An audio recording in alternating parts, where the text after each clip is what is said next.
मनुष्य परमात्मा प्राप्ति किए बिना शरीर को संसार के भोगों में यदि खो देता है तो भगवान उससे जल्दी मनुष्य शरीर नहीं देते हैं। जैसे 100 रुपया मिला हो, आप बढ़िया सही जगह खर्चा किए तो पिता 1000 रुपया दे देगा, 1000 सही जगह खर्चा किए तो 1 लाख का अधिकार।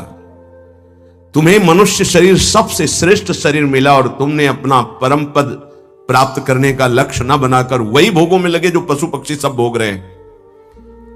लिखा है, मनुष्य परमात्मा प्राप्ति किए बिना यदि शरीर को सांसारिक भोग संग्रह में खो देता है तो प्रभु उसे फिर जल्दी मनुष्य शरीर नहीं देते, क्योंकि ये मनुष्य शरीर कर्म से नहीं मिला, कृपा से मिला है। कबहू करी करुणा नर देहि, देत ईश बिनु हेतु सनेहि। इसलिए भगवान की इस कृपा का तिरस्कार ना करें।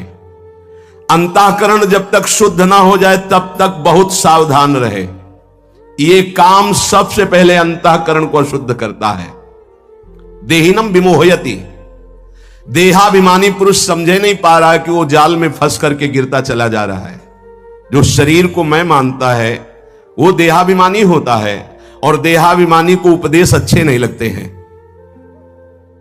वो अपने को शरीर मानकर के जानता ही नहीं है कि मुझे फंसाया जा रहा है, और काम उसे फंसाकर नष्ट कर देता है।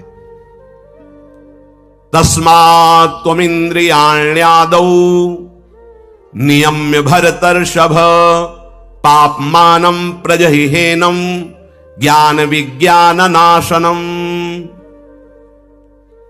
काम का प्रभाव बताया, उसके निवास स्थान को बताया। अहम में रहता है, आप इसे उसकी इंद्रिया मन बुद्धि ये है। भगवान कह रहे हैं तस्मात् त्वमिन्द्रियाण्यादौ नियम्य भरतर्षभ। इसलिए भरतवंशियों में श्रेष्ठ अर्जुन, तुम सबसे पहले इन इंद्रियों को वश में करो। काछ वाच मन निश्चल राखे, धनी धनी जननी तेरी रे। नरसिंह मेहता जी कहे इंद्रियों को वश में करो। नेत्र सबसे खतरनाक, इनको बहुत सावधान रखो। बहुत बहुत ये चंचलता, नेत्रों की चंचलता। भगवत चर्चा हो रही तो हो सकता है शब्द ना सुन पाओ, लेकिन विषय चर्चा हो रही है तो आप 10-5 हाथ दूर होगे तो भी श्रवणेंद्री पकड़ लेगी क्या बातें हो रही। निंदा स्तुति विषय चर्चा।